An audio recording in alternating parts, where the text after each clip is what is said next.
작고 조용한 한국 남자와 결혼한 후 미국 부모님의 태도가 완전히 뒤바뀐 경찰 집안 출신 여성이 있습니다. 체격 차이 때문에 1년간 딸의 결혼을 끝까지 반대했던 30년 경력 경찰서장 아버지와 전직 FBI 분석관 어머니의 놀라운 경험담을 들려드리겠습니다. 그 작고 약해 보이는 남자에게 내 딸을 맡길 수는 없다. 몇 개월간 한국행을 반대했던 부모님. 결국 연수의 절도 사건 소식에 용기를 내어 딸에게 도움을 요청했다고 합니다. 미국 땅을 밟은 한국 사위가 단 하룻밤 만에 보여준 반응은 상상도 못했던 전문성이었습니다. 시간이 흐른 뒤에는 아버지 쪽에서 먼저 깜짝 놀랄 인정과 사과를 해왔다고 합니다. 겉모습으로만 판단했던 부모님의 마음을 완전히 바꿔놓은 것은 과연 무엇이었을까요? 이제 이 가족의 놀라운 화해의 여정을 함께 따라가 보세요. 저는 보스턴의 한명문대 형사학과 3학년 엘리자 로엘입니다. 20살이었던 그때 제 인생을 완전히 바꿔놓을 사람을 만나게 됐어요. 우선 제 가족 배경부터 말씀드릴게요. 저희는 완전한 경찰 집안이에요. 아버지는 펜실베이니아 주 체스터 경찰서장으로 30년간 근무하고 계시고 어머니는 전직 FBI 범죄분석관이셨거든요. 그래서 어릴 때부터 정말 특별한 교육을 받으며 자랐습니다. 새벽 5시 기상해서 아버지와 함께 조깅하기, 주말마다 어머니한테 배우는 호신술, 그리고 중학교 때부터 시작한 사격 연습까지. 엘리자야, 세상은 위험한 곳이니까 내가 스스로를 지킬 수 있어야 한다는 게 우리 집 철칙이었어요. 그래서 고등학교 졸업할 때쯤에는 벤치프레스 60kg은 기본이고 사격 실력도 웬만한 경찰관 수준이었죠. 대학에서도 저는 꽤 유명했습니다. 체육 시간에 남학생들과 겨뤄서 이기기도 하고 격투기 동아리에서는 부장까지 맡았거든요. 당연히 졸업 후 목표는 FBI나 경찰관이었어요. 그런데 어느 가을날 도서관 국제관계학 코너에서 한 남학생을 보게 됐습니다. 키가 1m 72cm 정도의 마른 체격, 동양인 특유의 차분한 인상이었어요. 조용히 책을 읽고 있는 모습이 정말 성실해 보였죠. 며칠 후 같은 국제관계학 수업을 듣는다는 걸 알게 되면서 조별 과제를 하게 됐어요. 그때 처음 대화를 나눴는데 정말 놀라웠습니다. 안녕하세요. 저는 강준호라고 합니다. 한국에서 온 교환학생이에요. 목소리부터 달랐어요. 차분하면서도 예의 바른 톤이었죠. 나이를 물어보니 25살이라고 하더라고요. 한국에서 대학을 졸업하고 군 복무까지 마친 후 대학원 과정을 위해 왔다고 했어요. 조별 과제를 하면서 준호 씨의 다른 면을 보게 됐습니다. 다른 조원들이 대충 넘어가려는 부분도 꼼꼼히 분석하고 항상 다른 사람 의견을 먼저 들어주는 배려심이 있었거든요. 발표할 때의 논리적 사고력도 정말 뛰어났어요. 이 문제를 다각도로 분석해보면 말이죠. 준호 씨가 발표할 때 모습은 정말 인상적이었습니다. 체계적이고 확신에 찬 목소리였어요. 무엇보다 저를 대하는 태도가 달랐어요.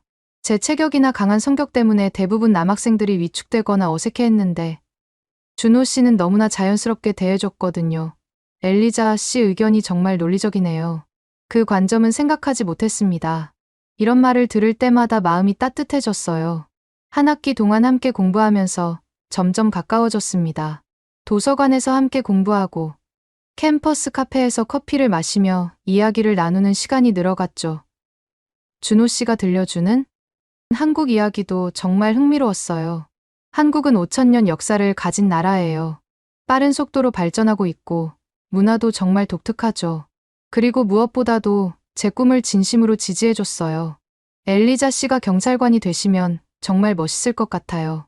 정의로운 일을 하는 사람은 존경받아 마땅하다고 생각합니다. 그런데 어느 날 저녁 정말 무서운 일이 있었어요. 도서관에서 나오는데 술 취한 남성 2명이 계속 따라오면서 시비를 거는 거예요. 아가씨, 어디 가는 거야? 우리랑 같이 놀지 않을래? 저도 호신술을 배웠지만 상대가 2명이고 술에 취해서 뭘 할지 모르는 상황이라 위험해 보였어요. 그때 준호 씨가 나타났습니다. 엘리자 씨, 괜찮으세요? 준호 씨의 목소리가 평소와 완전히 달랐어요. 차분하면서도 단호한 톤이었죠. 뭐야? 동양인 꼬마가 끼고 싶냐? 그 남성들이 비웃었는데 준호 씨는 전혀 당황하지 않고 제 앞에 섰습니다. 키는 그들보다 작았지만 자세나 눈빛이 완전히 달랐어요. 지금 당장 가세요. 더 이상 시비 걸지 마시고요. 준호 씨의 목소리에는 뭔가 다른 힘이 있었어요. 그 남성들도 뭔가 위압감을 느꼈는지 결국 가버렸는데 그때 처음으로 준호 씨한테서 완전히 다른 면을 봤습니다. 괜찮으세요? 다음부터는 늦은 시간에 혼자 다니지 마세요. 제가 고마워요. 무서우셨을 텐데요 라고 하니까 준호 씨가 살짝 웃으면서 전혀 무섭지 않았어요 라고 답하더라고요. 그 자신감 넘치는 미소가 정말 인상적이었어요. 그 사건 이후로 저희 관계는 급속도로 가까워졌습니다. 준호 씨는 정말 세심한 사람이었어요. 제가 감기 기운이 있다고 하면 한국 전통차를 끓여주고 과제로 스트레스 받을 때는 조용히 격려해줬죠. 교환학생 기간이 끝나고 준호 씨가 한국으로 돌아간 후에도 매일 연락했어요. 14시간 시차 때문에 힘들었지만 준호 씨는 항상 제 시간에 맞춰서 전화해줬습니다. 엘리자, 서울은 정말 역동적인 도시예요. 한강에서 치킨 먹는 문화도 있고 찜질방에서 하룻밤 보내기도 하고요. 1년 후 준호 씨가 다시 미국으로 왔어요. 이번에는 대학원 과정을 위해서였죠. 그렇게 본격적으로 연애를 시작했습니다. 2년간 사귀면서 준호 씨는 정말 완벽한 남자친구였어요. 제 생리 주기까지 기억해서 그때마다 따뜻하게 배려해주고 제 꿈과 목표를 절대 무시하지 않았거든요. 오히려 더 발전할 수 있도록 도와줬죠. 엘리자의 정의감과 용기는 정말 존경스러워요. 당신 같은 사람이야말로 진정한 경찰관이 될 수 있을 거예요. 그래서 졸업과 함께 결혼을 결심했습니다. 준호 씨도 한국에서 취업이 확정된 상태였거든요. 서울의 한 대기업에서 일하게 됐다고 했어요. 하지만 부모님께 결혼 이야기를 꺼냈을 때 완전히 다른 반응이 나왔습니다. 절대 안 된다. 아버지의 목소리가 집안을 울렸어요. 그 작고 약해 보이는 남자한테 내 딸을 맡길 수는 없어. 위험한 상황이 닥쳤을 때 엘리자를 지킬 수 있겠어. 체격도 작고 힘도 없어 보이는데 말이야. 어머니도 마찬가지였습니다. 엘리자야, 그 먼 한국이라는 나라에 가서 살겠다고? 우리가 이렇게 정성스럽게 키워준 딸을 그렇게 멀리 보낼 수는 없어요. 그 남자가 아무리 착해도 우리 딸을 제대로 지킬 힘이 있을까요? 정말 상처였어요. 부모님이 준호 씨를 제대로 알아보려고도 하지 않고 겉모습과 선입견만으로 판단하는 게 너무 화가 났거든요, 아빠. 엄마, 준호 씨는 정말 좋은 사람이에요. 저를 진심으로 사랑하고 존중해줘요. 그리고 제가 위험할 때 정말 든든하게 지켜줬어요. 사랑만으로 결혼 생활이 되나? 현실적으로 생각해봐라. 그 남자가 너를 경제적으로, 물리적으로 보호할 수 있겠어. 나는 30년 동안 현장에서 일해봤다. 진짜 위험한 상황에서는 체력과 힘이 필요해. 아버지의 말씀이 정말 단호했어요. 그 후로 몇 달간 집안 분위기는 최악이었습니다. 준호 씨 이야기만 나오면 부모님은 완전히 돌변하셨고 식사 시간마다 같은 이야기가 반복됐죠. 저는 점점 지쳐갔어요. 부모님께서 왜 이렇게 반대하시는지 이해해요. 하지만 시간이 지나면 마음이 바뀌실 거예요. 준호 씨는 이렇게 말했지만 저는 더 이상 참을 수가 없었어요. 마침내 저는 큰 결단을 내렸습니다. 아빠, 엄마, 저 한국 가기로 했어요. 준호 씨와 결혼해서 한국에서 살 거예요. 그날 밤 정말 큰 싸움이 벌어졌어요. 집 문을 나서면 다시는 들어오지 마라. 아버지가 소리치셨고 어머니는 눈물을 흘리며 말씀하셨어요. 어떻게 이럴 수가 있냐. 우리가 널 어떻게 키웠는데 이런 식으로 배신하느냐. 하지만 제 결심은 확고했습니다. 진정으로 사랑하는 사람과 함께 새로운 인생을 시작하겠다는 마음이었거든요. 결국 부모님의 격렬한 반대와 연락 단절 선언 속에서 인천공항행 비행기에 올랐습니다. 한국에서 행복하게 해줄게요. 준호 씨의 따뜻한 손을 잡고 비행기에 올랐을 때 저는 전혀 몰랐어요. 제가 얼마나 놀라운 남자와 결혼하게 될지, 그리고 곧 부모님이 얼마나 깜짝 놀라게 될지 말이에요. 한국에 도착한 첫날부터 정말 새로운 세상이었어요. 인천공항에서 나오자마자 느껴진 건 엄청난 에너지였습니다. 사람들이 정말 빠르게 움직이고 모든 게 체계적으로 돌아가고 있더라고요. 준호 씨가 미리 준비해 놓은 서울 강남구의 신혼집으로 향했는데 정말 깔끔하게 정리되어 있었어요. 그런데 뭔가 이상했습니다. 집 안 곳곳이 마치 군대 내무반처럼 정돈되어 있었거든요. 신발은 일렬로 가지런히, 책상 위는 물건 하나 없이 깨끗하고 심지어 수건까지 정확히 3등분으로 접혀 있었어요. 준호 씨, 원래 이렇게 깔끔했었어요? 한국에서는 이게 당연해요. 특히 남자들은 군대에서 습관이 되거든요. 그때는 단순히 규칙적인 생활을 좋아하는 남자구나 정도로 생각했습니다. 신혼생활이 시작되면서 준호 씨의 일상을 보게 됐는데 정말 놀라웠어요. 새벽 5시에 일어나서 집 안을 완벽하게 정리하고 아침 운동까지 빠뜨리지 않더라고요. 저는 미국에서도 운동을 꾸준히 했지만 준호 씨의 체계적인 루틴을 보면서 한국 남자들은 정말 성실하구나라고 생각했어요. 한국에 온 지 2달 후 다행히 강남의 한 외국계 회사에서 일자리를 구했습니다. 영어를 활용한 업무였는데 한국어는 서툴렀지만 동료들이 정말 친절하게 도와줘서 금방 적응할 수 있었어요. 준호 씨도 매일 저녁 한국어를 가르쳐주면서 응원해줬죠. 엘리자가 한국 생활에 잘 적응하는 것 같아서 정말 기뻐요. 그런데 결혼한 지 석 달쯤 지났을 때 정말 충격적인 일이 벌어졌습니다. 그날은 준호 씨 차가 갑자기 고장이 나서 정비소에 맡기게 됐어요. 그래서 함께 지하철로 퇴근하게 됐는데 지하철 2호선을 타고 가던 중이었습니다. 갑자기 한 여성이 소리를 질렀어요. 저 사람이 몰카 찍었어요. 순간 지하철 안이 술렁거리기 시작했습니다. 한 남성이 휴대폰으로 여성들을 몰래 촬영하다가 들킨 거였어요. 그 남성이 당황해서 도망치려고 하는 순간 제 옆에 있던 준호 씨가 갑자기 움직였어요. 말 그대로 번개처럼 빨랐습니다. 준호 씨는 아무 말도 없이 그 남성을 향해 전력으로 달려갔어요. 사람들 사이를 마치 장애물 경주하듯 빠져나가더니 순식간에 그 남성의 팔을 제압했습니다. 정말 한순간의 일이었어요. 휴대폰 내놓으세요. 준호 씨의 목소리가 평소와 완전히 달랐습니다. 차갑고 단호했어요. 그 남성이 반항하려고 했지만 준호 씨가 뭔가 압박점을 누르니까 바로 고개를 끄덕이더라고요.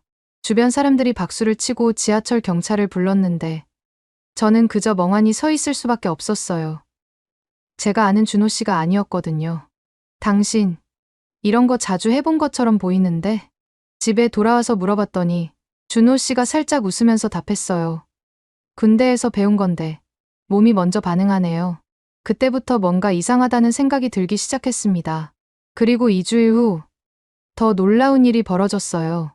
주말에 이태원으로 데이트를 갔는데 외국인 관광객들이 많아서 정말 국제적인 분위기였어요.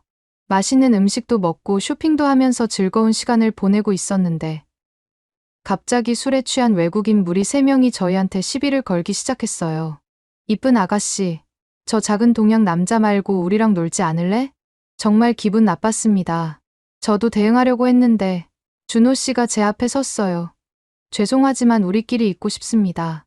준호 씨의 한국어 억양이 섞인 영어가 나왔는데도 정중했어요. 그런데 그들이 더 심하게 나오기 시작했습니다. 뭐야? 이 꼬마가 싸우고 싶다는 거야? 그 중 한 명이 준호 씨의 어깨를 세게 밀었는데 그 순간 정말 놀라운 일이 벌어졌어요. 준호의 눈빛이 완전히 바뀌었습니다. 그리고 단 한 번의 동작으로 그 남성의 팔목을 제압했어요. 정말 순식간이었어요. 그 남성이 고통스러워하며 무릎을 꿇었고 나머지 2명도 당황해서 뒤로 물러났습니다. 다시 한번 말씀드리지만 우리끼리 있고 싶습니다. 준호 씨의 목소리에는 뭔가 위험한 기운이 있었어요. 그들은 더 이상 말도 못하고 그냥 가버렸습니다. 주변에 있던 사람들이 저 사람 뭐야? 라는 눈빛으로 바라봤는데 저도 똑같은 생각이었어요. 준호 씨, 당신 도대체 뭐예요? 그냥 군대에서 배운 거예요. 그 말을 듣고 나서야 한국의 군대 제도에 대해 제대로 알아보기 시작했어요. 모든 남성이 의무적으로 복무한다는 것, 그리고 그 과정에서 정말 체계적인 훈련을 받는다는 것을 알게 됐습니다. 하지만 진짜 충격은 그 다음 주에 받았어요. 엘리자, 사격장 가볼까요? 당신이 잘한다고 했으니 저도 배워보고 싶어요. 준호 씨가 먼저 제안했을 때 저는 내심 기뻤어요. 드디어 제가 확실히 이길 수 있는 분야가 나왔다고 생각했거든요. 좋아. 이건 내가 이긴다. 자신만만하게 강남의 한 실내 사격장에 갔습니다. 어릴 때부터 아버지한테 배운 실력이 있으니까 당연히 준호 씨보다는 잘할 거라고 생각했어요. 첫 번째 라운드에서 제 점수는 꽤 괜찮았어요. 10발 중 8발이 관역 안쪽에 들어갔습니다.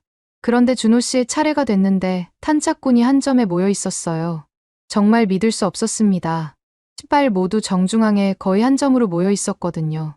사격장 직원도 깜짝 놀라서 다가왔어요. 와, 정말 잘 쏘시네요. 군대에서 특수부 되셨나요? 그때 옆에 있던 다른 한국 남성들의 관역을 봤는데 모두 점수가 높더라고요. 그 중 한 분이 웃으면서 말했어요. 여기 한국 남자들은 다 군대에서 총 쏴봤으니까요. 기본기는 있죠. 여기 전부 스나이퍼라도 되는 거야? 저도 모르게 중얼거렸는데 준호 씨가 부드럽게 설명해 줬어요. 한국은 분단국가라서 모든 남성이 군 복무를 해요. 그 과정에서 사격 훈련을 받습니다. 그리고 잠시 망설이더니 조용히 덧붙였어요. 저는 특수부대에서 복무했어요. 그 말을 듣는 순간 정말 소름이 돋았어요. 지금까지 제가 본 준호 씨의 모든 행동들이 이해되기 시작했습니다. 특수부대라고? 네. 2년 동안 복무했어요. 그래서 이런 상황들에 익숙한 것 같아요. 그날 밤 집에 돌아와서 인터넷으로 한국의 군사 제도를 찾아봤어요. 정말 놀라웠습니다. 징병제 국가이기 때문에 모든 남성이 군 복무를 하고 특히 특수부대는 정말 엘리트들만 갈 수 있다는 것을 알게 됐어요. 그럼 지금까지 나한테 보여준 모습은 진짜 실력의 일부분이었던 거야? 그렇게 말할 수 있을 것 같네요. 준호 씨가 쑥스럽게 웃었는데 그 모습이 정말 매력적이었어요. 강하지만 겸손한 모습이었거든요. 그 후로 준호 씨의 일상을 다시 보게 됐는데 정말 다르게 느껴졌어요. 새벽 운동, 규칙적인 생활, 완벽한 정리정돈. 이 모든 게 군대에서 몸에 밴 습관이었던 거예요. 어느 날 같이 마트에 갔는데 갑자기 한 아이가 길을 잃고 울고 있었어요. 준호 씨는 즉시 그 아이에게 다가가서 부드럽게 달래주더니 마트 직원과 협력해서 부모님을 찾아줬습니다. 그 과정이 정말 체계적이고 효율적이었어요. 당신은 정말 믿음직스러운 사람이네. 그냥 도움이 필요한 사람을 보면 가만히 있을 수가 없어요. 또 다른 날에는 아파트 엘리베이터에서 할머니가 무거운 짐을 들고 계시는 걸 보고 당연하다는 듯이 도와드렸어요. 그런 모습들을 보면서 준호 씨의 진짜 성격을 알게 됐습니다. 강하지만 따뜻하고 능력 있지만 겸손한 사람이었어요. 한국 생활에 적응하면서 준호 씨의 친구들도 만나게 됐는데 정말 신기했어요. 대부분이 군 복무를 마친 사람들이라 뭔가 듬직한 느낌이 있었습니다.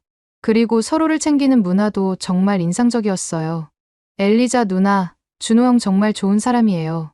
군대에서도 후배들 잘 챙겨주기로 유명했거든요. 준호 씨의 후배가 이런 말을 해줄 때 정말 뿌듯했어요. 하지만 한편으로는 부모님 생각이 계속 났습니다. 지금까지 연락을 한 번도 하지 않으셨거든요. 준호 씨가 이렇게 훌륭한 사람인데 부모님은 여전히 오해하고 계시는 것 같아서 마음이 아팠어요. 언젠가는 부모님도 당신의 진짜 모습을 보시게 될 거야. 그러면 좋겠네요. 저도 엘리자의 부모님께 인정받고 싶어요. 그런 대화를 나누던 어느 날 정말 뜻밖의 연락이 왔습니다. 결혼한 지 거의 1년이 지났을 때 아버지에게서 전화가 온 거예요. 엘리자야, 내가 와줬으면 좋겠다. 아버지의 목소리가 평소와 달랐어요. 뭔가 불안하고 걱정스러운 톤이었습니다. 무슨 일이세요, 아빠? 우리 동네에서 연쇄 절도 사건이 계속 일어나고 있어.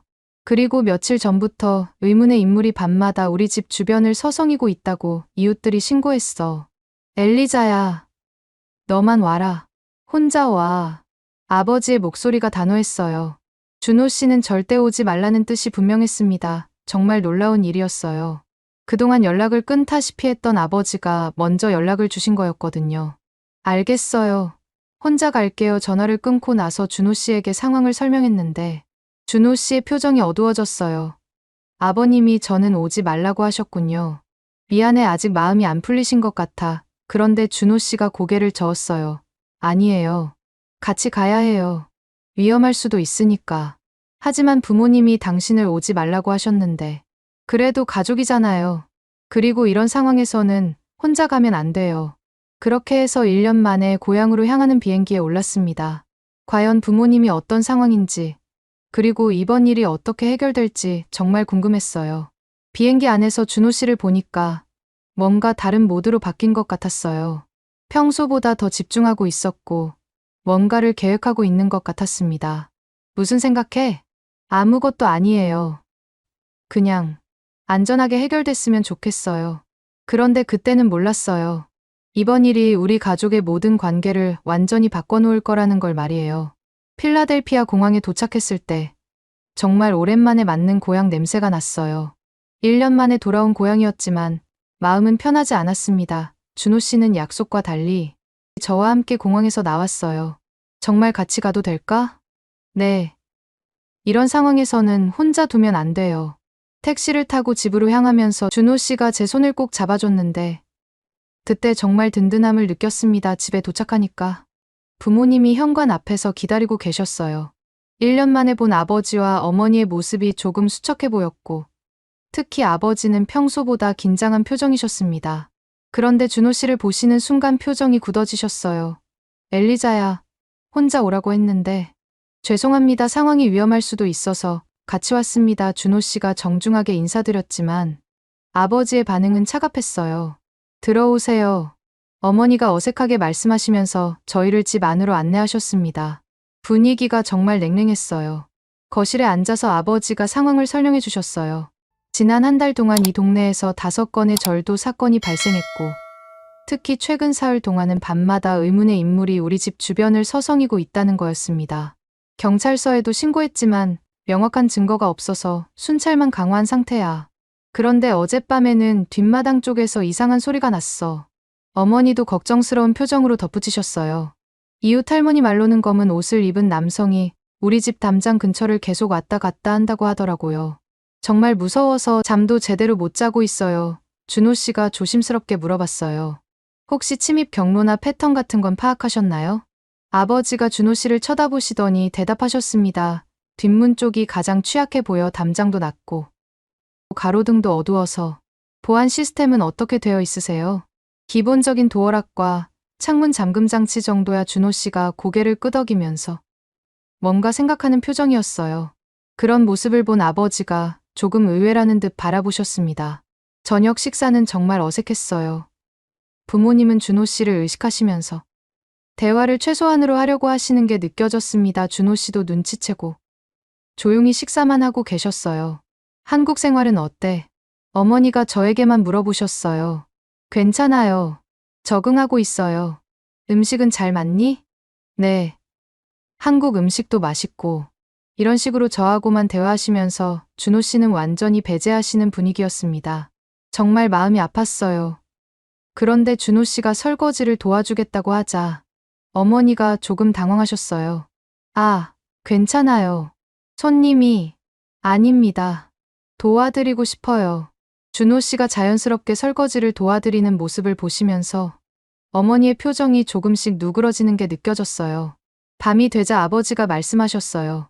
게스트룸에서 주무세요. 하지만 우리는 여전히 네, 이해합니다. 준호 씨가 담담하게 대답했지만 여전히 환영받지 못한다는 걸 다들 알고 있었어요. 밤 10시쯤 되니까 준호 씨가 저를 조용히 불렀어요. 엘리자, 잠깐 이야기할까요? 게스트룸에서 준호 씨가 말했어요. 오늘 밤 조심해야 할 것 같아요. 뭔가 이상한 기운이 느껴져요. 무슨 말이야? 집 주변을 둘러보니까 정말로 누군가 지켜보고 있는 것 같아요. 창문 배치나 출입구를 파악하는 듯한 움직임이었어요. 준호 씨의 말을 듣고 갑자기 무서워졌어요. 그럼 어떻게 해야 해? 제가 밤에 경계를 서겠어요. 뭔가 있으면 바로 대응할 수 있도록. 위험하지 않을까? 괜찮아요. 이런 상황은 익숙해요. 그때 준호 씨의 눈빛이 평소와 달랐어요. 뭔가 전문적이고 날카로운 느낌이었습니다. 밤 12시가 넘어서 집 안이 조용해졌어요. 부모님도 주무시고 저도 제 방에서 잠을 자려고 했는데 잠이 오지 않았습니다. 준호 씨가 혹시 위험한 일을 당하지는 않을까 걱정됐거든요. 새벽 2시쯤 되었을 때 정말로 이상한 소리가 들렸어요. 뒷마당 쪽에서 나뭇가지가 부러지는 소리, 그리고 발자국 소리까지. 심장이 두근거리기 시작했습니다. 조용히 일어나서 복도로 나왔는데 준호 씨가 게스트룸에서 나와 있었어요. 손짓으로 조용히 하라는 신호를 보내면서 뭔가 긴장한 표정이었습니다. 뒷문 쪽에 누군가 있어요. 준호 씨가 아주 작은 목소리로 말했어요. 그때 부모님 방에서도 소리가 들렸습니다. 아버지가 일어나시는 것 같았어요. 엘리자야. 뭔가 이상해. 아버지가 나오시면서 권총을 들고 계셨어요. 30년 경력의 경찰서장답게 침착하게 상황을 파악하고 계셨습니다. 아버님, 뒷문 쪽에 침입자가 있는 것 같습니다. 준호 씨가 차분하게 보고했어요. 어디서 확인했나? 창문으로 봤는데 담장을 넘어오려고 하고 있어요. 그 순간 정말로 뒷문 쪽에서 금속성 소리가 났어요. 누군가 문고리를 만지고 있는 소리였습니다. 아버지가 긴장하시면서 준호 씨를 보셨어요. 어떻게 해야 할까? 저희 어머니와 엘리자는 안전한 곳으로 대피시키고 저희는 대응하죠. 준호 씨의 목소리가 평소와 완전히 달랐어요. 명령조는 아니었지만 정말 확신에 차 있었습니다. 넌 민간인인데 괜찮습니다. 이런 상황은 경험이 있어요. 그때 어머니도 나오셨어요. 무슨 일이야?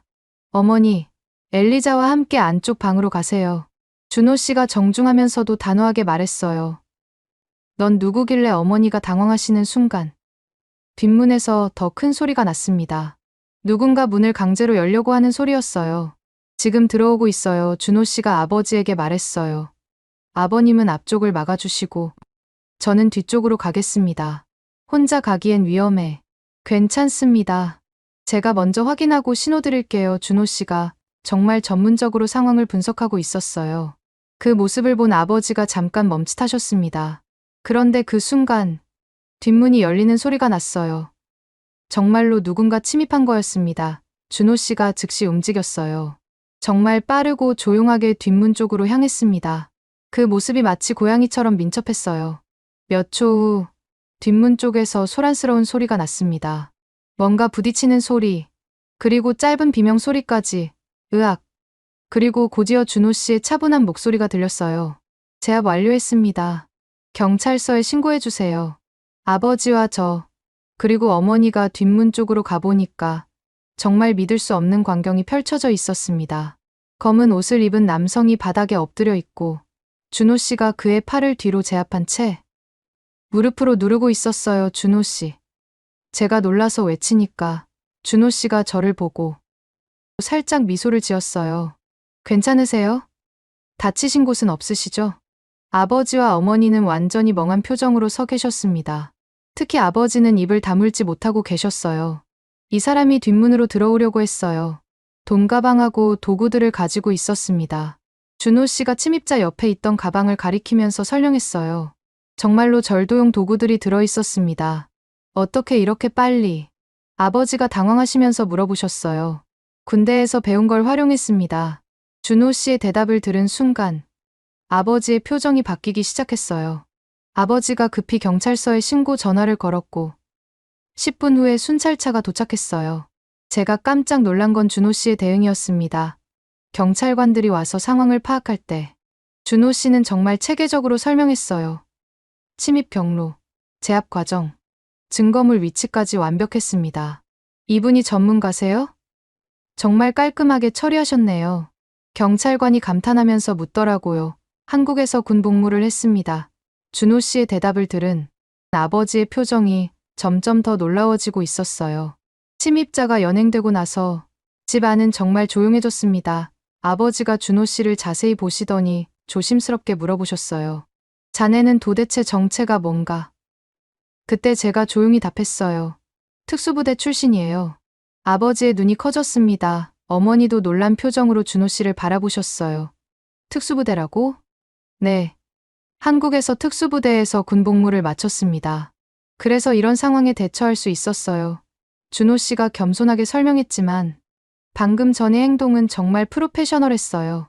그 후로 분위기가 완전히 바뀌었습니다. 아버지가 준호 씨에게 여러 가지를 물어보기 시작하셨어요. 정말 특수부대 출신인가? 네. 그렇습니다. 그럼 정말 대단한 훈련을 받았겠구나. 어머니도 관심을 보이기 시작하셨어요. 그런데 어떻게 그렇게 빨리 상황을 파악했어요? 훈련받은 대로 했을 뿐입니다. 위험 상황에서는 빠른 판단이 중요해요. 준호 씨의 설명을 들으면서 저는 정말 놀라웠어요. 지금까지 몰랐던 준호 씨의 또 다른 면을 본 거였거든요. 새벽이 되어서야 모든 상황이 정리됐습니다. 아버지가 준호 씨에게 진심으로 감사 인사를 하셨어요. 고마워요. 정말로. 당신이 아니었다면 큰일 날 뻔했어. 당연한 일을 했을 뿐입니다. 어머니도 태도가 완전히 바뀌셨어요. 정말 고마워요. 우리 가족을 지켜주셔서 그날 밤 늦게 아버지가 준호 씨와 둘이서 이야기를 나누는 모습을 봤습니다. 거실에서 차를 마시면서 정말 진지하게 대화하고 계셨어요. 당신 정말 대단하네요. 아닙니다. 그냥 배운 대로 했을 뿐이에요. 엘리자가 정말 좋은 사람을 만났구나. 이런 대화를 들으면서 드디어 부모님이 준호 씨를 제대로 보기 시작하신다는 걸 느꼈습니다. 1년 만에 처음으로 따뜻한 분위기가 흐르기 시작했어요. 사건이 해결되고 난 후 정말 놀라운 변화가 시작됐어요. 침입자가 연행되고 집 안이 조용해진 다음 아버지가 준호 씨를 완전히 다른 시선으로 바라보기 시작하신 거였습니다. 특수부대 출신이라고 했지. 아버지가 준호 씨를 자세히 보시면서 다시 물어보셨어요. 네. 특수부대에서 군 복무를 마쳤습니다. 특수부대라면 정말 대단한 부대 아닌가? 아버지는 30년간 경찰로 일하시면서 각국의 특수부대에 대해서도 잘 알고 계셨거든요. 그래서 준호 씨가 얼마나 훈련받은 사람인지 금방 이해하셨어요. 다음 날 아침, 어머니가 준호 씨를 위해 특별히 아침 식사를 준비해 주셨습니다. 전날과는 완전히 다른 분위기였어요. 어제 정말 고생 많으셨어요. 우리 가족을 지켜주셔서 감사해요. 당연한 일을 했을 뿐입니다. 준호 씨가 겸손하게 대답하는 모습을 보면서 어머니의 표정이 점점 부드러워지는 게 느껴졌어요. 식사를 하면서 아버지가 준호 씨에게 여러 가지를 물어보기 시작하셨어요. 한국에서는 어떤 일을 하고 있나요? 대기업에서 해외 사업 담당으로 일하고 있습니다. 엘리자가 한국 생활에 잘 적응할 수 있도록 도와주고 있어요. 엘리자가 한국에서 어떻게 지내고 있는지 궁금했는데 그때부터 저는 한국에서의 생활에 대해 자세히 이야기해드렸어요. 회사 생활, 한국어 공부, 새로운 친구들, 그리고 준호 씨가 얼마나 잘 돌봐주고 있는지까지. 처음에는 언어도 어렵고 문화도 달라서 힘들었는데 준호 씨가 정말 많이 도와줬어요. 한국어도 매일 가르쳐주고 한국 문화도 알려주고 어머니가 관심 있게 들어주시면서 물어보셨어요. 한국 음식은 어때? 매운 거 많다고 들었는데. 처음에는 매웠지만 지금은 정말 좋아해요. 김치찌개, 불고기, 비빔밥 준호 씨가 맛있는 곳들을 많이 데려가 줘서 금방 적응했어요. 그러자 준호 씨가 덧붙였어요. 엘리자가 한국 음식을 정말 잘 먹어요. 이제는 저보다 매운 음식도 잘 먹어요. 이런 대화를 나누면서 분위기가 점점 따뜻해졌습니다. 점심때는 더 놀라운 일이 있었어요. 아버지가 준호 씨에게 경찰서 구경을 제안하신 거였습니다. 우리 경찰서도 한번 보여드리고 싶네요. 어떠세요? 영광입니다. 정말 가봐도 될까요? 경찰서에 도착하니까 아버지가 동료들에게 준호 씨를 자랑스럽게 소개해 주셨어요. 이분이 내 사위야. 한국 특수부대 출신이지. 어젯밤에 우리 집 침입자를 완벽하게 제압했어. 동료 경찰관들이 정말 놀라면서 준호 씨에게 관심을 보이더라고요. 와, 한국 특수부대요? 정말 대단하시네요. 어제 현장 처리도 정말 전문적이었다고 들었어요. 그때 아버지가 준호 씨에게 물어보셨어요. 혹시 다른 에피소드도 있나요? 한국에서 이런 일들이 또 있었나요? 그래서 저는 지하철에서 몰카범을 잡은 이야기, 이태원에서 시비 거는 사람들을 제압한 이야기, 그리고 사격장에서의 놀라운 실력까지 모든 걸 이야기해드렸어요. 대단하네요. 정말 전문가시구나. 이런 분이 우리 딸을 지켜주고 있다니 안심이 되네요. 그 순간 정말 감동적이었어요.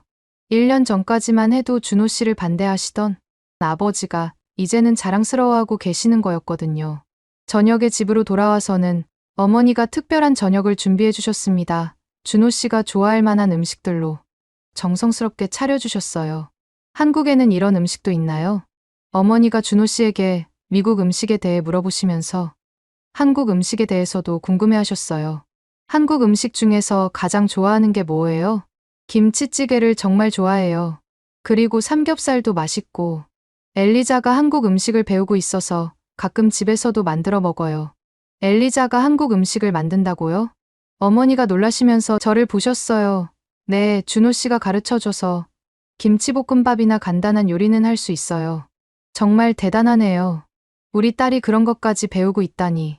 식사를 하면서 정말 많은 이야기를 나눴어요. 한국의 문화, 가족 관계, 그리고 앞으로의 계획까지. 한국에서는 가족을 어떻게 생각해요? 아버지가 준호 씨에게 물어보셨어요. 한국에서도 가족이 가장 중요해요. 부모님을 모시는 것도 당연한 일이고, 가족끼리 서로 돌보는 문화가 강해요. 그럼 엘리자도 잘 돌봐주고 있겠네요. 네. 엘리자는 제게 정말 소중한 사람이에요. 평생 잘 모시겠습니다. 준호 씨의 진심이 담긴 말을 듣고 어머니의 눈이 촉촉해지시더라고요. 그날 밤 정말 의미 있는 대화가 있었어요. 아버지가 준호 씨와 둘이서 이야기를 나누시는 시간을 가지셨는데 거실에서 차를 마시며 정말 진지한 대화를 나누셨습니다. 저는 주방에서 설거지를 하면서 들었는데 아버지가 먼저 사과의 말씀을 하셨어요. 미안했습니다. 겉모습만 보고 판단했네요. 아닙니다. 부모님으로서 당연한 걱정이셨어요. 엘리자를 정말 사랑하는 게 느껴집니다. 네. 엘리자는 제 인생에서 가장 소중한 사람이에요. 앞으로도 잘 부탁합니다. 그때 아버지가 준호 씨의 손을 잡으시면서 말씀하셨는데 그 장면을 보면서 정말 눈물이 날 뻔했어요. 다음 날에는 더 놀라운 일이 있었습니다. 어머니가 준호 씨에게 요리를 가르쳐 주시겠다고 하신 거예요. 한국에 가서도 가끔 미국 음식이 그리울 텐데 간단한 요리라도 배워가세요. 정말 감사합니다. 엘리자가 좋아할 것 같아요. 그렇게 준호 씨는 어머니에게 팬케이크 만드는 법, 스테이크 굽는 법까지 배웠어요. 정말 열심히 배우는 모습이 인상적이었습니다. 이렇게 하면 되나요? 네. 정말 잘하시네요. 손재주가 좋으시네. 어머니와 준호 씨가 함께 요리하는 모습을 보면서 정말 가족이 된 기분이었어요. 그 오후에는 아버지가 준호 씨에게 특별한 제안을 하셨어요. 준호 씨, 우리 동네 한 바퀴 돌아볼까요? 엘리자가 잘한 곳들을 보여드리고 싶어요. 그렇게 해서 제가 다녔던 초등학교와 태권도장을 구경하게 됐습니다. 아버지가 저의 어린 시절 이야기들을 들려주시면서 준호 씨가 제 과거를 더 잘 이해하게 된 것 같았어요. 마지막 날 아침, 공항으로 떠나기 전에 부모님이 특별한 선물을 주셨어요. 아버지는 경찰 배지를, 어머니는 가족 사진과 직접 만드신 쿠키를 준비해 주셨습니다. 당신도 우리 가족을 지키는 사람이니까 가져야죠. 엘리자, 잘 부탁해요. 우리 딸이니까. 공항에서 이별할 때는 정말 다른 분위기였어요. 1년 전과는 완전히 달라진 따뜻한 가족의 작별이었습니다. 내가 우리 딸을 지키는 건 충분히 믿을 수 있겠다. 아버지가 준호 씨와 악수하시며 말씀하셨고, 어머니도 준호 씨를 꼭 안아주셨어요. 정말 다행이야. 이제 부모님도 당신을 인정해 주셔서. 저도 정말 기뻐요. 이제 진짜 가족이 된 것 같아요. 비행기에 오르면서 창문으로 보니까 부모님이 손을 흔들고 계셨는데 1년 전과는 완전히 다른 모습이었습니다. 한국으로 돌아가는 비행기 안에서 저는 지난 일들을 되돌아봤어요. 처음 준호 씨를 만났을 때는 그저 조용하고 착한 남자친구 정도로만 생각했는데 결혼하고 나서 보니 정말 놀라운 사람이었어요. 지하철에서 몰카범을 잡을 때의 빠른 판단력, 이태원에서 시비 거는 사람들을 제압할 때의 침착함, 사격장에서 보여준 정확한 실력, 그리고 무엇보다 부모님 집에서 침입자를 제압할 때의 전문성까지. 하지만 가장 인상적이었던 건 준호 씨의 마음이었어요. 자신을 거부했던 부모님임에도 불구하고 제 안전을 위해 따라와 준 마음. 그리고 사건 후에 부모님을 진심으로 걱정해주는 모습까지. 진짜 강함은 근육이나 무기에서 나오는 게 아니구나 준호 씨를 보면서 깨달은 게 있었어요. 진짜 강함은 그 모든 능력을 다루는 마음과 책임감에서 나온다는 것을 말이에요. 이제 부모님도 준호 씨를 완전히 받아들이셨고 저희는 정말 행복한 가족이 됐어요. 앞으로 한국에서의 생활이 더욱 기대됩니다. 그리고 무엇보다 제가 정말 멋진 남자와 결혼했다는 걸 다시 한번 확신하게 됐어요. 준호 씨 같은 사람을 만난 게 정말 행운이었습니다. 지금도 부모님과는 정기적으로 연락하고 있고 내년에는 부모님이 한국에 놀러 오시기로 했어요. 그때는 정말 즐거운 시간을 보낼 수 있을 것 같습니다. 오늘의 이야기는 여기까지입니다. 마음에 드셨다면 구독과 좋아요 잊지 말고 한 번씩 눌러주세요. 소중한 시간 함께 해주셔서 진심으로 감사드리고 앞으로도 더 깊은 이야기로 여러분을 찾아뵐게요. 오늘 찾아뵐게요. 오늘 찾아뵐게요. 오늘 찾아뵐게요. 오늘 찾아뵐게요.